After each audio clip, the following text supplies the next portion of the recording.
ನಮಸ್ಕಾರ, ಕೆಸಿಎನ್ ವಾರ್ತೆಗಳಿಗೆ ಸ್ವಾಗತ. ಮೊದಲಿಗೆ ಸುದ್ದಿಗಳ ಮುಖ್ಯಾಂಶಗಳು.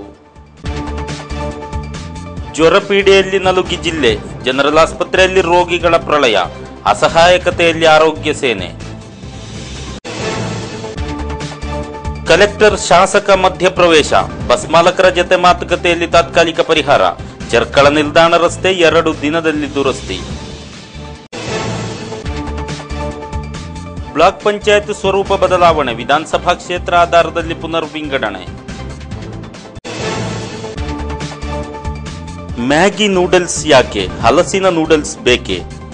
ಕ್ಷುಲ್ಲಕವಾಗಿ ಕಾಣುವ ಹಲಸಿನಿಂದಲೇ 140 ಬಗೆ. ಕೆಸಿಎನ್ ಸಿಹಿ ಸುದ್ದಿ. ಸುದ್ದಿಗಳು ವಿವರವಾಗಿ. ಮಳೆಗಾಲ ರೋಗಗಳು ಲಂಗು ಲಗಾಮಿಲ್ಲದೆ ಹರಡುತ್ತಿದ್ದು ನಾಡು ಸೋಂಕು ಭೀತಿಯಲ್ಲಿದೆ. ಪ್ರತಿದಿನ ಜಿಲ್ಲೆಯ ಆಸ್ಪತ್ರೆಗಳ ಮುಂದೆ 106 ಮಂದಿ ಜ್ವರ ಪೀಡಿತರ ಉದ್ದನೆ ಸಾಲು ಗೋಚರಿಸುತ್ತಿದೆ. ವಿವಿಧ ಬಗೆಯ ಸೋಂಕು ಜ್ವರಗಳು ವ್ಯಾಪಕವಾಗಿ ಹರಡುತ್ತಿರುವಾಗ ಆರೋಗ್ಯ ಸೇನೆಯ ಯಾವೊಂದು ಕ್ರಮವೂ ಜನಸಾಮಾನ್ಯರತ್ತ ತಲುಪುತ್ತಿಲ್ಲ ಎನ್ನಲಾಗಿದೆ. ಕಾಸರಗೋಡು ಜನರಲ್ ಆಸ್ಪತ್ರೆಯು ಜ್ವರ ಪೀಡಿತರಿಂದಲೇ ತುಂಬಿ ತುಳುಕುತ್ತಿದೆ. ಬುಧವಾರ ಆಸ್ಪತ್ರೆ ಮುಂದೆ ಜ್ವರ ಪೀಡಿತರ ಉದ್ದನೆ ಸಾಲು ಸರದಿ ಕಂಡುಬಂದಿದೆ.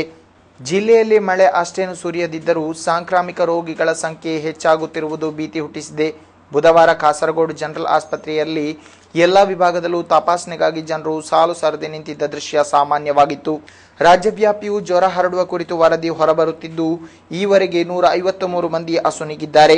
ಡೆಂಗಿ ಜ್ವರದ ಲಕ್ಷಣ ಕಂಡುಬಂದ ಹಿನ್ನೆಲೆಯಲ್ಲಿ 3,500 ಮಂದಿ ಚಿಕಿತ್ಸೆ ಪಡೆದಿದ್ದು 944 ಮಂದಿಗೆ ದೃಢೀಕರಿಸಲಾಗಿದೆ. ಈ ಪೈಕಿ 17 ಮಂದಿ ಜ್ವರ ಉಲ್ಬಣಗೊಂಡು ಪ್ರಾಣ ಕಳೆದುಕೊಂಡಿದ್ದಾರೆ. ಇಲ್ಲಿ ಜ್ವರ 255 ಮಂದಿಗೆ ತಗುಲಿದ್ದು, ಈ ಪೈಕಿ 30 ಮಂದಿ ಸಾವಿಗೀಡಾಗಿದ್ದಾರೆ. ಹಳದಿ ಕಾಮಾಲೆಗೆ ತುತ್ತಾಗಿ 7 ಮಂದಿ ಮೃತಪಟ್ಟಿದ್ದಾರೆ.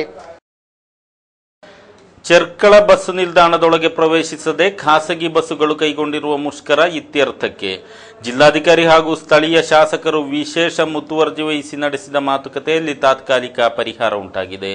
ಬುಧವಾರ ಪೂರ್ವಾಹ್ನ ಜಿಲ್ಲಾಧಿಕಾರಿ ಕಚೇರಿ ಸಭಾಂಗಣದಲ್ಲಿ ಸಂಬಂಧಿತರ ಸಭೆ ನಡೆದಿದೆ.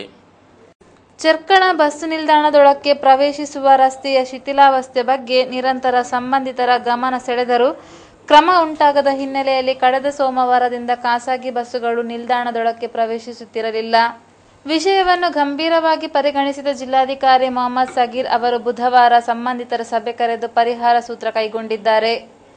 ಇದರಂತೆ ಹದಗೆಟ್ಟಿರುವ ರಸ್ತೆಯನ್ನು 2 ದಿನಗಳಲ್ಲೇ ತೇಪೆ ಹಚ್ಚಿ ತಾತ್ಕಾಲಿಕ ದುರಸ್ತಿ ನಡೆಸಿ ಸಂಚಾರಕ್ಕೆ ಬಿಟ್ಟುಕೊಡಲು ಕ್ರಮ ಕೈಗೊಳ್ಳುವುದಾಗಿ ಜಿಲ್ಲಾಧಿಕಾರಿ ಭರವಸೆ ಇತ್ತಿದ್ದಾರೆ. ಈ ಬಗ್ಗೆ ಸಭೆಯಲ್ಲಿ ಲೋಕೋಪಯೋಗಿ ಅಧಿಕೃತರಿಗೆ ನಿರ್ದೇಶವಿತ್ತರೂ ಈ ಹಿನ್ನೆಲೆಯಲ್ಲಿ ರಸ್ತೆ ದುರಸ್ತಿಯಾದ ಕ್ಷಣವೇ ಖಾಸಗಿ ಬಸ್ಸುಗಳು ನಿಲ್ದಾಣ ಪ್ರವೇಶಿಸುವುದಾಗಿ ಬಸ್ಸು ಮಾಲಕರು ಒಪ್ಪಿಕೊಂಡಿದ್ದು ವಿವಾದ ರಾಜಿಯಲ್ಲಿ ಇತ್ಯರ್ಥವಾಗಿದೆ. ಶಾಸಕ ಎನ್.ಎ. ನೆಲ್ಲಿಕುನ್ನು, ಜಿಲ್ಲಾಧಿಕಾರಿ ಅಲ್ಲದೆ ಸಭೆಯಲ್ಲಿ ಜಿಲ್ಲಾ ಸಾರಿಗೆ ಅಧಿಕಾರಿ, ಪೊಲೀಸ್ ಅಧಿಕಾರಿಗಳು, ಚೆರ್ಕಳದ ವ್ಯಾಪಾರಿ ಸಂಘಟನೆ ಮುಖಂಡರು, ಲೋಕೋಪಯೋಗಿ ಇಂಜಿನಿಯರ್, ಗುತ್ತಿಗೆದಾರ ಮೊದಲಾದವರು ಭಾಗವಹಿಸಿದರು. ಬಸ್ ಮಾಲಕರ ಸಂಘಟನೆಯನ್ನು ಪ್ರತಿನಿಧೀಕರಿಸಿ ಜಿಲ್ಲಾಧ್ಯಕ್ಷ ಕೆ. ಗಿರೀಶ್, ತಾಲೂಕು ಕಾರ್ಯದರ್ಶಿ ಸಿ.ಎ. ಮೊಹಮ್ಮದ್ ಕುಂಞಿ, ಜಿಲ್ಲಾ ಸಮಿತಿ ಸದಸ್ಯ ಸುರೇಶ್ ಮೊದಲಾದವರು ಭಾಗವಹಿಸಿದರು. ಕೆಎಸ್ಆರ್ಟಿಸಿಯು ವಿದ್ಯಾರ್ಥಿಗಳಿಗೆ ರಿಯಾಯಿತಿ ಪಾಸ್ ವಿತರಣೆ ಆರಂಭಿಸಿದೆ. ಕಾಸರಗೋಡಿನ ಕೆಎಸ್ಆರ್ಟಿಸಿ ಡಿಪೋದಲ್ಲಿ ಮಂಗಳವಾರ ಪಾಸ್ ವಿತರಣೆ ಆರಂಭವಾಗಿದ್ದು ಬುಧವಾರವೂ ಮುಂದುವರಿದಿದೆ. ಕಾಸರಗೋಡು ಡಿಪೋದಲ್ಲಿ ಕಳೆದ 2 ದಿನಗಳಲ್ಲಿ 1200ರಷ್ಟು ವಿದ್ಯಾರ್ಥಿಗಳಿಗೆ ಪಾಸ್ ವಿತರಿಸಿರುವುದಾಗಿ ತಿಳಿಯಲಾಗಿದೆ. ರಿಯಾಯಿತಿ ಕಾರ್ಡಿಗಾಗಿ ಬೆಳಿಗ್ಗೆ ಕೆಎಸ್ಆರ್ಟಿಸಿ ನಿಲ್ದಾಣದ ಕಚೇರಿ ಮುಂದೆ ವಿದ್ಯಾರ್ಥಿಗಳ ಉದ್ದನೆ ಸಾಲು ಕಂಡುಬಂದಿತ್ತು. ಪೂರ್ವಾಹ್ನ 10 ಗಂಟೆಯಿಂದ ಕಾರ್ಡ್ ವಿತರಣೆ ಆರಂಭವಾಗಿದ್ದರೂ ವಿದ್ಯಾರ್ಥಿಗಳು ಬೆಳ್ಳಂಬೆಳಿಗ್ಗೆಯೇ ಜಮಾಯಿಸಿದ್ದರು. ಕೆಎಸ್ಆರ್ಟಿಸಿಯ ನಿಲುವಿನಿಂದಾಗಿ ಕಾರ್ಡಿಗಾಗಿ ವಿದ್ಯಾರ್ಥಿಗಳು 1 ದಿನದ ತರಗತಿಯನ್ನೇ ಕಳಕೊಳ್ಳುವಂತಾಯಿತು. ಕೆಎಸ್ಆರ್ಟಿಸಿಯನ್ನು ಮಾತ್ರ ಪ್ರಯಾಣಕ್ಕಾಗಿ ಆಶ್ರಯಿಸಬೇಕಾದ ರಾಷ್ಟ್ರೀಕೃತ ರೂಟಿನ ವಿದ್ಯಾರ್ಥಿಯರಿಗೆ ಮಾತ್ರ ರಿಯಾಯಿತಿ ಕಾರ್ಡ್ ವಿತರಣೆ ನಡೆಯುತ್ತಿದೆ. ಮ್ಯಾಗಿ ನೂಡಲ್ಸ್ ಯಾಕೆ, ಹಲಸಿನ ನೂಡಲ್ಸ್ ಬೇಕೆ? ಹೌದು, ಕಲಬೆರಕೆಯ ವಿಷಯುಕ್ತ ಆಹಾರ ಸೇವನೆ ಅನಿವಾರ್ಯವಾಗಿರುವ ಆಧುನಿಕ ಕಾಲದಲ್ಲಿ ಜನರಿಗೆ ನೈಸರ್ಗಿಕ ಆಹಾರ ಮಹತ್ವವನ್ನು ಸಾರಿ ಈ ಮಕ್ಕಳು ಗಮನ ಸೆಳೆದಿದ್ದಾರೆ. ನೈಸರ್ಗಿಕ ಆಹಾರದ ಮಹತ್ವ ನೀಡಿ ಎಡನೀರು ಶ್ರೀ ಸ್ವಾಮೀಜಿ ಹೈಯರ್ ಸೆಕೆಂಡರಿ ಶಾಲಾ ವಿದ್ಯಾರ್ಥಿಗಳು ಏರ್ಪಡಿಸಿದ ಹಲಸು ಮಹೋತ್ಸವ ಔಚಿತ್ಯಪೂರ್ಣವಾಯಿತು, ವಿಶೇಷ ಗಮನೀಯವಾಯಿತು.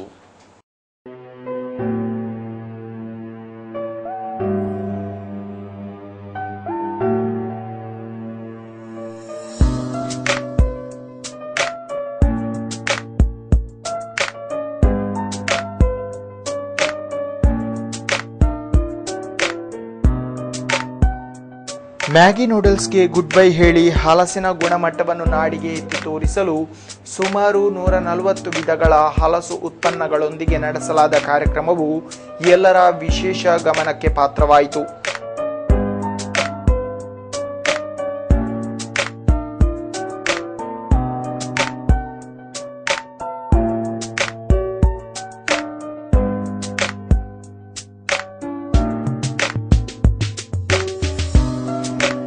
ಎಡನೀರು ಸ್ವಾಮೀಜಿಸ್ ಹೈಯರ್ ಸೆಕೆಂಡರಿ ಶಾಲೆಯಲ್ಲಿ ಬುಧವಾರ ವಿಶೇಷ ಹಲಸು ಮಹೋತ್ಸವ ನಡೆದಿದೆ. ಶಾಲೆಯ ಹೈಯರ್ ಸೆಕೆಂಡರಿ ವಿಭಾಗದ ವಿದ್ಯಾರ್ಥಿಗಳು ಅವರವರ ಮನೆಯಲ್ಲಿ ತಯಾರಿಸಿದ ವಿವಿಧ ಬಗೆಯ ಸ್ವಾದಿಷ್ಟ ಹಲಸು ಐಟಂಗಳನ್ನು ತಂದಿದ್ದರು. ಹಲಸಿನ ವಿವಿಧ ರುಚಿಗಳ ಉಪ್ಪಿನಕಾಯಿ, ನೂಡಲ್ಸ್, ಹಲಸು ರೊಟ್ಟಿ, ಚಿಪ್ಸ್, ಪೋಡಿ, ಇಡ್ಲಿ, ಪಾಯಸ, ದೋಸೆ, ಕ್ಷೀರ ಮೊದಲಾದ ಐಟಂಗಳು ಬಾಯಲ್ಲಿ ನೀರಿಸುವಂತಿತ್ತು. ಅಂತಾರಾಷ್ಟ್ರೀಯ ಕಂಪನಿಗಳ ವಿಷಯುಕ್ತವಾದ ಮ್ಯಾಗಿ ನೂಡಲ್ಸ್ಗೆ ಸಡ್ಡು ಹೊಡೆದು ತಯಾರಿಸಲಾದ ಹಲಸಿನ നൂഡിൽസ് ಎಲ್ಲರ പ്രശംസയ്ക്ക് പാത്രമായിತು. ചക്ക എന്ന് പറയുന്നത് നമുക്ക് പ്രകൃതിയിൽ നമുക്ക് ഫ്രീ ആയി കിട്ടും. നമ്മൾ വീട്ടിലൊക്കെ ഉണ്ടാകുന്നതാണ്. ചില വീട്ടിൽ നശിച്ചു പോകുന്നുണ്ട് ഒരുപാട് ചക്കകൾ. അപ്പം അതിന് വേണ്ടിയിട്ട് ഞങ്ങൾ ഈ സ്കൂൾ നടത്തിയൊരു പ്രോഗ്രാമാണ് ചക്ക ഫെസ്റ്റ് എന്ന് പറഞ്ഞിട്ട്. അപ്പോൾ ചക്ക മഹോത്സവം ഓരോ കുട്ടികളും ഓരോ വെറൈറ്റീസ് ഓഫ് ചക്കയുടെ ഫുഡ് ഉണ്ടാക്കി കൊണ്ടുവന്നിട്ട് എല്ലാവർക്കും പബ്ലിക്കിനെ അറിയിക്കുകയാണ് ചക്കയുടെ ഗുണങ്ങളും ഒക്കെ. ಬೆಳಿಗ್ಗೆ ಆರಂಭವಾದ ಹಲಸು ಮಹೋತ್ಸವವು ಮಧ್ಯಾಹ್ನದವರೆಗೂ ಮುಂದುವರಿಯಿತು. ಶಾಲಾ ಪರಿಸರದಲ್ಲಿ ವಿದ್ಯಾರ್ಥಿಗಳೇ ಬೆಳೆದ ಭತ್ತದಿಂದ ತೆಗೆದ ಅಕ್ಕಿಯಿಂದಲೇ ತಯಾರಿಸಲಾದ ಭೋಜನವನ್ನು ಸವಿದು ಎಲ್ಲರೂ ಮರಳಿದರು.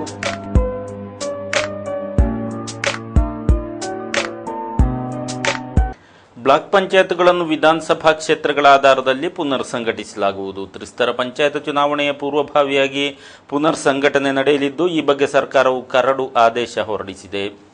ಈ ಪ್ರಕಾರ ಕಾಸರಗೋಡು ಜಿಲ್ಲೆಯ 6 ಬ್ಲಾಕ್ಗಳ ಗಡಿ ಹಾಗೂ ಒಟ್ಟಾರೆ ಸ್ವರೂಪ ಬದಲಾಗಲಿದೆ. ಪುನರ್ ವಿಂಗಡಣೆಯು ಮುಂದಿನ ಚುನಾವಣೆಯಲ್ಲಿ ಬ್ಲಾಕ್ ಪಂಚಾಯತ್ ಆಡಳಿತ ಬದಲಾವಣೆಗೂ ಕಾರಣವಾದೀತು.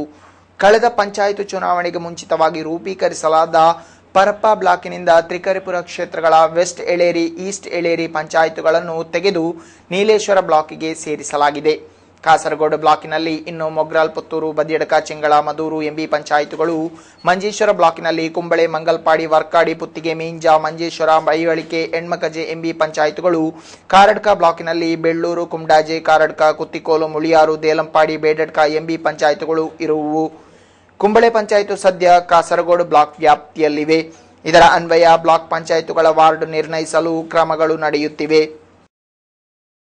ಕುಂಬಳೆಯ ಸಿಪಿಐಎಂ ಕಾರ್ಯಕರ್ತ ಪಿ ಮುರಳಿ ಹತ್ಯಾ ಪ್ರಕರಣದ ಪ್ರಥಮ ಆರೋಪಿಯನ್ನು ಗೂಂಡಾ ಕಾಯ್ದೆ ಅಡಿ ಸೆರೆ ಹಿಡಿಯಲಾಗಿದೆ.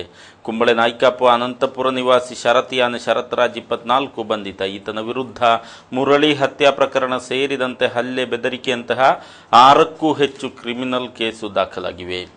ಕುಂಬಳೆ ವೃತ್ತ ನಿರೀಕ್ಷಕ ಕೆಪಿ ಸುರೇಶ್ ಬಾಬು, ಠಾಣಾಧಿಕಾರಿ ಕೆಇ ರಾಜಗೋಪಾಲ್ ನೇತೃತ್ವದ ಪೊಲೀಸರ ತಂಡ ಶರತ್ ರಾಜ್ನನ್ನು ಬಂಧಿಸಿದೆ. ಇದರೊಂದಿಗೆ ಕಾಪಾ ಕಾನೂನಿನ ಪ್ರಕಾರ 6 ಮಂದಿಯನ್ನು ಕುಂಬಳೆ ಪೊಲೀಸರು ಸೆರೆ ಹಿಡಿದಂತಾಗಿದೆ. ಈ ಹಿಂದೆ ಪೆರ್ಮುದೆಯ ಅಬ್ದುಲ್ ಮಜೀದ್, ಕೋಯಿಪಾಡಿಯ ಅಬ್ದುಲ್ ನಿಯಾಜ್, ದೇವಿನಗರದ ಅಬ್ದುಲ್ ಬಾಸಿತ್, ಕುಕ್ಕರ್ನ ಅಮ್ಮಿ ಹಾಗೂ ಕಂಚಿಕಟ್ಟೆಯ ಸುನಿಲ್ ಕುಮಾರ್ನನ್ನು ಬಂಧಿಸಲಾಗಿದೆ. ಇನ್ನೂ ಹಲವರು ಈ ರೀತಿ ಹಲವು ಪ್ರಕರಣಗಳಲ್ಲಿ ಒಳಗೊಂಡಿದ್ದು, ಅಂತಹ ಆರೋಪಿಗಳನ್ನು ಕಾಪಾ ಕಾಯ್ದೆ ಅನ್ವಯ ಬಂಧಿಸುವ ಬಗ್ಗೆ ಪೊಲೀಸರು ಚಿಂತಿಸಿದ್ದಾರೆ. ಯುವಕನ ಮೃತದೇಹ ನೇಣುಬಿಗಿದ ಸ್ಥಿತಿಯಲ್ಲಿ ಪತ್ತೆಯಾಗಿದೆ. ಮಾಯಿಪಾಡಿಯ ಪಿಲಾಂಗುಳಿ ನಿವಾಸಿ ಅನಿಲ್ ಕುಮಾರ್ 26 ಮೃತರು. ಕಳೆದ ದಿನ ಸಂಜೆ ಮನೆ ಕೊಠಡಿಯೊಳಗೆ ನೇಣುಬಿಗಿದ ಸ್ಥಿತಿಯಲ್ಲಿ ದೇಹ ಪತ್ತೆಯಾಗಿದ್ದು, ಆತ್ಮಹತ್ಯೆಗೆ ಇದಿರುವುದಾಗಿ ತಿಳಿಯಲಾಗಿದೆ. ಮೃತರು ತಂದೆ ನಾರಾಯಣ, ತಾಯಿ ರೋಹಿಣಿ ಹಾಗೂ ಸಹೋದರಿ ಸುಧಾರನ್ನು ಹೊಂದಿದ್ದಾರೆ. ಎಸ್ಎಸ್ಎಫ್ ಹಾಗೂ ಎಸ್ವೈಎಸ್ನ ಅರಿಮಲೆ, ಕಡಂಬಾರು ಘಟಕಗಳ ಜಂಟಿ ನೇತೃತ್ವದಲ್ಲಿ ಸಾಂತ್ವನ ಪರಿಹಾರ ಕಾರ್ಯದ ಜಿಲ್ಲಾ ಮಟ್ಟದ ಉದ್ಘಾಟನೆ ಹಮ್ಮಿಕೊಳ್ಳಲಾಗಿದೆ. ಈ ತಿಂಗಳ 20-21ರಂದು ಕಡಂಬಾರಿನ ಸುನ್ನಿ ಕೇಂದ್ರ ಶಾಲಾ ಪರಿಸರದಲ್ಲಿ ಕಾರ್ಯಕ್ರಮ ನಡೆಯಲಿದೆ ಎಂದು ಮಂಜೇಶ್ವರದಲ್ಲಿ ನಡೆದ ಸುದ್ದಿಗೋಷ್ಠಿಯಲ್ಲಿ ಪದಾಧಿಕಾರಿಗಳು ತಿಳಿಸಿದ್ದಾರೆ. ಬಡಬಗ್ಗರಿಗೆ ಆಹಾರ ಸಾಮಗ್ರಿ ಸಹಿತ ನೆರವು ನೀಡಿಕೆಗೆ ಸಾಂತ್ವನಂ ನೆರವು ಯೋಜನೆ ಹಮ್ಮಿಕೊಳ್ಳಲಾಗಿದೆ. ಇದಕ್ಕಾಗಿ ಮಂಜೇಶ್ವರ ಮಂಡಲದ 600 ನಿರ್ಗತಿಕ ಕುಟುಂಬಗಳನ್ನು ಗುರುತಿಸಿ ಟೋಕನ್ ನೀಡಲಾಗಿದ್ದು, ಕಾರ್ಯಕ್ರಮದಂದು ಎಲ್ಲ ಕುಟುಂಬಗಳ ಸದಸ್ಯರಿಗೆ ಬಟ್ಟೆ ಬರೆ ವಿತರಿಸಲಾಗುವುದು. 20 ಲಕ್ಷಕ್ಕಿಂತಲೂ ಅಧಿಕ ವೆಚ್ಚ ಅಂದಾಜಿಸಲಾಗಿದೆ. 20ರಂದು ಪೂರ್ವಾಹ್ನ ವೆಳ್ಳಕೋಡು ಅಬ್ದುಲ್ ಖಾದರ್ ಮದನಿ ಅವರ ಅಧ್ಯಕ್ಷತೆಯಲ್ಲಿ ಕಾರ್ಯಕ್ರಮವನ್ನು ಕರ್ನಾಟಕದ ಆರೋಗ್ಯ ಖಾತೆ ಸಚಿವ ಯುಟಿ ಖಾದರ್ ಉದ್ಘಾಟಿಸಲಿದ್ದಾರೆ. ಶಾಸಕ ಪಿಬಿ ಅಬ್ದುಲ್ ರಜಾಕ್ ಹಾಗೂ ಕೆಎಲ್ ಹುಸೇನ್ ಸಾದಿ ಮುಖ್ಯ ಅತಿಥಿಗಳಾಗಿ ಉಪಸ್ಥಿತರು.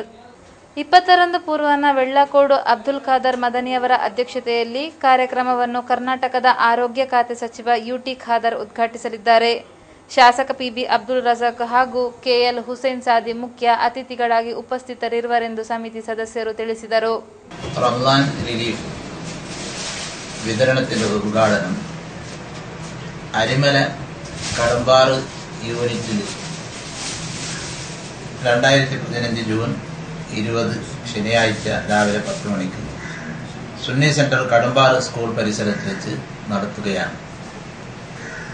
പ്രമുഖരായ രാഷ്ട്രീയ നേതാക്കളും പണ്ഡിതന്മാരും എല്ലാവരും സംബന്ധിക്കുന്ന മഹത്തായ പരിപാടിയാണ്. ಸುದ್ದಿಗೋಷ್ಠಿಯಲ್ಲಿ ಅಬ್ದುಲ್ ರಹೀಂ, ಹೈದರ್ ಸಕಾಫಿ, ಮೊಹಮ್ಮದ್ ಸಕಾಫಿ ಪಾತೂರ್, ಲತೀಫ್, ಮುಸ್ತಫಾ ಎಂಡಿ, ಕಾರಿಂ ಮೊದಲಾದವರು ಉಪಸ್ಥಿತರಿದ್ದರು. ಇಂಡಿಯನ್ ಹೋಮಿಯೋಪತಿ ಮೆಡಿಕಲ್ ಅಸೋಸಿಯೇಷನ್ ಸಾಂಕ್ರಾಮಿಕ ರೋಗ ಪ್ರತಿರೋಧ ಚಟುವಟಿಕೆ ಕೈಗೊಂಡಿದೆ. ಇದರಂತೆ ಕಾಸರಗೋಡಿನಲ್ಲಿ ಸೋಂಕು ರೋಗ ಚುಚ್ಚುಮದ್ದು ಚಿಕಿತ್ಸಾ ಶಿಬಿರ ಹಮ್ಮಿಕೊಳ್ಳಲು ನಿರ್ಧರಿಸಿದೆ. ಎನ್ಎಸ್ಎಸ್ ಹಾಗೂ ಸರ್ಕಾರಿ ಹೋಮಿಯೋ ಇಲಾಖೆ ಸಹಕಾರದೊಂದಿಗೆ ಯೋಜನೆ ಕಾರ್ಯಗತಗೊಳಿಸಲಾಗುವುದು. ಕಳೆದೆರಡು ವರ್ಷಗಳಿಂದ ಶಿಬಿರ ನಡೆಯುತ್ತಿದ್ದು ಇದು ಸತತ 3ನೇ ವರ್ಷವಾಗಿದೆ. ಮಂಗಳೂರಿನ ಫಾದರ್ ಮುಲ್ಲರ್ ಹೋಮಿಯೋಪತಿ ವೈದ್ಯಕೀಯ ಕಾಲೇಜು ಸಹಕಾರ ನೀಡುತ್ತಿದೆ. ಹೋಮಿಯೋಪತಿಯಲ್ಲಿ 4000 ವಿಧದ ಮದ್ದುಗಳಿದ್ದು ಅವುಗಳಲ್ಲಿ 200 ವಿಧದ ಔಷಧಿಗಳು ಜ್ವರಕ್ಕೆ ಮಾತ್ರವಾಗಿದೆ. ಫ್ಲೂ, ಡೆಂಗ್ಯೂ, ಚಿಕನ್ ಗುನ್ಯಾ, ಟೈಫಾಯ್ಡ್ ಮೊದಲಾದ ಸಾಂಕ್ರಾಮಿಕ ಜ್ವರಗಳಿಗೆ ಪ್ರತಿರೋಧ ಚಿಕಿತ್ಸೆ ನೀಡಲಾಗುವುದು. ರೋಗ ಈಗಾಗಲೇ ಹರಡಿದ್ದಲ್ಲಿ ಅದಕ್ಕೂ ಚಿಕಿತ್ಸೆ ಲಭ್ಯವಿದೆ ಎಂದು ತಿಳಿಸಿದರು. കാസർഗോഡ് ജില്ലയുടെ കിഴക്കൻ പ്രദേശങ്ങളിലും കാഞ്ഞങ്ങാടിൻ്റെ കിഴക്കൻ താലൂക്കുകളിലും എല്ലാം ആണ് കൂടുതലായി ഇത്തരത്തിലുള്ള ഡെങ്കിപ്പനിയും എലിപ്പനിയും ഒക്കെ ഉള്ളത്. ഈ വർഷം അത് ആ കേസുകൾ വന്നുകൊണ്ടിരിക്കുന്നേ ഉള്ളൂ. എന്നാലും അതിനു മുമ്പ് തന്നെ കൃത്യമായി അതിന് പ്രതിരോധ മരുന്നുകൾ വിതരണം ചെയ്തുകൊണ്ട് എങ്ങനെ ഈ രോഗത്തെ നിയന്ത്രിക്കാം എന്നുള്ള ഒരു പ്രോജക്റ്റാണ് IHMA തയ്യാറാക്കിയിരിക്കുന്നത്. ഇതിനുവേണ്ടി ക്യാമ്പുകൾ നടത്തുവാനും മരുന്നുകൾ വിതരണം ചെയ്യുവാനും പ്രതിരോധം മാത്രമല്ല ഈ രോഗങ്ങൾക്കെല്ലാം ഹോമിയോപ്പതിയിൽ ഫലപ്രദമായ ചികിത്സാ സംവിധാനവും ഉണ്ട്. ഹോമിയോപ്പതിയിൽ ഏകദേശം 4000-ഓളം മരുന്നുകളാണുള്ളത്. അതിൽ സാധാരണഗതിയിൽ 200-ൽ പരം മരുന്നുകൾ ഈ മഴക്കാല രോഗങ്ങൾക്ക് വേണ്ടി ഉപയോഗിക്കാവുന്ന മരുന്നുകളാണ്. ಜಿಲ್ಲೆಯಲ್ಲಿ 14 ಡಿಸ್ಪೆನ್ಸರಿ ಹಾಗೂ 2 ಆಸ್ಪತ್ರೆಗಳಿದ್ದು ಬ್ಲಾಕ್ ಮಟ್ಟದಲ್ಲಿ ವಿವಿಧೆಡೆ ಹಲವು ದಿನಗಳಲ್ಲಾಗಿ ಶಿಬಿರ ಹಮ್ಮಿಕೊಳ್ಳಲಾಗುವುದೆಂದು ಹೇಳಿದರು.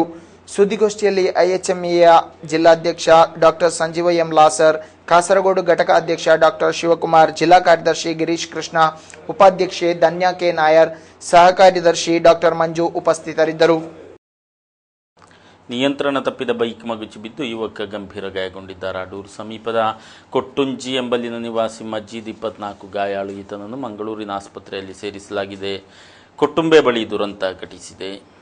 ವಿವಿಧ ಬೇಡಿಕೆ ಮುಂದಿರಿಸಿ ಮಂಜೇಶ್ವರ ಗ್ರಾಹಕರ ವೇದಿಕೆ ನೇತೃತ್ವದಲ್ಲಿ ವಿದ್ಯುತ್ ಕಚೇರಿಗೆ ಜಾಥಾ ನಡೆಯಿತು. ಊರವರ ಸಹಕಾರದೊಂದಿಗೆ ನಡೆದ ಜಾಥಾದಲ್ಲಿ ಹಲವಾರು ಮಂದಿ ಭಾಗವಹಿಸಿದರು. ಮಂಜೇಶ್ವರ ವಿದ್ಯುತ್ ಮಂಡಳಿ ಕಚೇರಿ ಸಿಬ್ಬಂದಿಗಳು ಗ್ರಾಹಕರಲ್ಲಿ ವರ್ತಿಸುವ ದುರ್ವರ್ತನೆಗೆ ಅಂಕುಶ ಹಾಕಬೇಕು. ಗೂಂಡಾವರ್ತನೆ ತೋರುತ್ತಿರುವ ಲೈನ್ಮ್ಯಾನ್ ಅನ್ನು ತಕ್ಷಣ ಅಮಾನತುಗೊಳಿಸಬೇಕು. ನೌಕರರ ಕೊರತೆ ನೀಗಿಸಬೇಕು ಮೊದಲಾದ ಬೇಡಿಕೆ ಮುಂದಿರಿಸಿ ಮಾರ್ಚ್ ನಡೆಯಿತು. ಬುಧವಾರ ಪೂರ್ವಾಹ್ನ ಜರುಗಿದ ಮಾರ್ಚ್ ಅನ್ನು ಮಂಜೇಶ್ವರ ಗ್ರಾಹಕರ ವೇದಿಕೆ ಉಪಾಧ್ಯಕ್ಷೆ ಲಿಲ್ಲಿಬಾಯಿ ಟೀಚರ್ ಉದ್ಘಾಟಿಸಿದರು. ಇಲ್ಲಿ ನಮ್ಮ ಗ್ರಹಚಾರ ಏನಾಗಿದೆ ಹೇಳಿದ್ರೆ, ಮಂಜೇಶ್ವರದಲ್ಲಿ ಒಂದು ಹೆಜ್ಜೆ ಹೊರಗೆ ಇಟ್ಟವರೇ ಟ್ರಾನ್ಸ್ಫರ್ ಆಗಿ ಬರುವುದು. ಇಲ್ಲಿ ಪನಿಷ್ಮೆಂಟ್ ಟ್ರಾನ್ಸ್ಫರೋ ಇನ್ನೇನಾದ್ರೂ ಆದ್ರೆ ಮಂಜೇಶ್ವರಕ್ಕೆ ಅವರನ್ನು ದುಡುದು. ಅವರಿಗೆ ಇಲ್ಲಿ ನಾವು ಕಂಪ್ಲೇಂಟ್ ಮಾಡಿದ ಕೂಡಲೇ ಅಥವಾ ಡಿಪಾರ್ಟ್ಮೆಂಟ್ಗೆ ಮೇಲಿನ ಉದ್ಯೋಗಸ್ಥರಿಗೆ ಕಂಪ್ಲೇಂಟ್ ಮಾಡಿದ ಕೂಡಲೇ ಅವರಿಗೆ ಸಂತೋಷ. ಯಾಕಂದ್ರೆ ವಾಪಸ್ ಅವರ ಊರಿಗೆ ಅವರಿಗೆ ಟ್ರಾನ್ಸ್ಫರ್ ಸಿಗ್ತದೆ, ಊರಿನ ಹತ್ತಿರಕ್ಕೆ ಟ್ರಾನ್ಸ್ಫರ್ ಸಿಗ್ತದೆ. ಹಾಗೆ ಒಂದು ಕಾಲು ಹೊರಗಿಟ್ಟ ನೌಕರರು ಇಲ್ಲಿ ಬರ್ತಾ ಇರ್ತಾರೆ, ಅವರೇ ಪುನಃ ಹೋಗ್ತಾ ಇರ್ತಾರೆ. ಅದೇ ರೀತಿ ಪನಿಷ್ಮೆಂಟ್ ಹೇಳಿ ಇಲ್ಲಿ ಬಂದ್ರೆ ಅವರಿಗೆ ಮಂಜೇಶ್ವರಕ್ಕೆ ಇಂಥ ತೊಂದರೆ ನಮ್ಗೆ ತೊಂದರೆ ಮಾಡದೆ ಅವರಿಗೆ ಆಚೆಗೆ ಹೋಗ್ಲಿಕ್ಕೆ ಆಗುದಿಲ್ಲ. ಹಾಗಾಗಿ ಅವರ ಧೋರಣೆಯೇ ಆ ರೀತಿಯಾಗಿದೆ. ವೇದಿಕೆ ಅಧ್ಯಕ್ಷ ಮುರಳೀಧರ್ ಭಟ್ ಅಧ್ಯಕ್ಷತೆ ವಹಿಸಿದರು. ಕಾರ್ಯದರ್ಶಿ ಅಬ್ದುಲ್ ರೆಹಮಾನ್ ಉದ್ಯಾವರ, ಬಶೀರ್ ಕನಿಲ, ಯಾಕೂಬ್ ಕುಂಜತೂರು, ಕೃಷ್ಣಪ್ಪ ಪೂಜಾರಿ, ಇಕ್ಬಾಲ್ ಉಪ್ಪಳ, ಟಿ ಅಹಮದ್ ಕುഞ്ഞി, ಎಂಕೆಇ ಅಬ್ಬಾಸ್, ಜಯಶ್ರೀ ಮೊದಲಾದವರು ಉಪಸ್ಥಿತರಿದ್ದರು. ಮದ್ಯದ ಅಮಲ್ನಲ್ಲಿ ಸಾರ್ವಜನಿಕ ಸ್ಥಳದಲ್ಲಿ ದಾಂಧಲ್ಯ ನಡೆಸಿದಾತನನ್ನು ಬಂಧಿಸಲಾಗಿದೆ. ನೆಕ್ರಾಜ್ ನಿವಾಸಿ ಅಬ್ದುಲ್ ಖಾದರ್ 30 ಬಂಧಿತ. ಬದಿಯಡ್ಕಪೇಟೆಯಲ್ಲಿ ಬಸ್ ಸಿಬ್ಬಂದಿಗಳ ಮಧ್ಯೆ ವಾಗ್ವಾದ ನಡೆಯುತ್ತಿದ್ದಾಗ ಪೊಲೀಸರು ಮಧ್ಯೆ ಪ್ರವೇಶಿಸಿ ಪರಿಸ್ಥಿತಿ ತಿಳಿಗೊಳಿಸುವ ವೇಳೆ ಈತ ಪೊಲೀಸರನ್ನು ಅಸಭ್ಯವಾಗಿ ನಿಂದಿಸಿದ್ದಾನೆ ಎನ್ನಲಾಗಿದೆ. ಕೊನೆಯಲ್ಲಿ ಮತ್ತೊಮ್ಮೆ ಸುದ್ದಿಗಳ ಮುಖ್ಯಾಂಶಗಳು. ಜ್ವರಪೀಡೆಯಲ್ಲಿ ನಲುಗಿ ಜಿಲ್ಲೆ, ಜನರಲ್ ಆಸ್ಪತ್ರೆಯಲ್ಲಿ ರೋಗಿಗಳ ಪ್ರಳಯ, ಅಸಹಾಯಕತೆಯಲ್ಲಿ ಆರೋಗ್ಯ ಸೇನೆ. ಕಲೆಕ್ಟರ್ ಶಾಸಕ ಮಧ್ಯಪ್ರವೇಶ, ಬಸ್ ಮಾಲಕರ ಜತೆ ಮಾತುಕತೆಯಲ್ಲಿ ತಾತ್ಕಾಲಿಕ ಪರಿಹಾರ. ಜರ್ಕಳ ನಿಲ್ದಾಣ ರಸ್ತೆ 2 ದಿನದಲ್ಲಿ ದುರಸ್ತಿ. ಬ್ಲಾಕ್ ಪಂಚಾಯತ್ ಸ್ವರೂಪ ಬದಲಾವಣೆ, ವಿಧಾನಸಭಾ ಕ್ಷೇತ್ರ ಆಧಾರದಲ್ಲಿ ಪುನರ್ ವಿಂಗಡಣೆ. ಮ್ಯಾಗಿ ನೂಡಲ್ಸ್ ಯಾಕೆ? ಹಲಸಿನ ನೂಡಲ್ಸ್ ಬೇಕೆ? ಕ್ಷುಲ್ಲಕವಾಗಿ ಕಾಣುವ ಹಲಸಿನಿಂದಲೇ 140 ಬಗೆ. KCN ಸಿಹಿ ಸುದ್ದಿ. ಇದರೊಂದಿಗೆ ಸುದ್ದಿಗಳ ಈ ಸಂಚಿಕೆ ಮುಕ್ತಾಯವಾಯಿತು. ಮುಂದಿನ ವಾರ್ತೆಗಳೊಂದಿಗೆ ಮತ್ತೆ ಭೇಟಿಯಾಗೋಣ. ವಂದನೆಗಳು.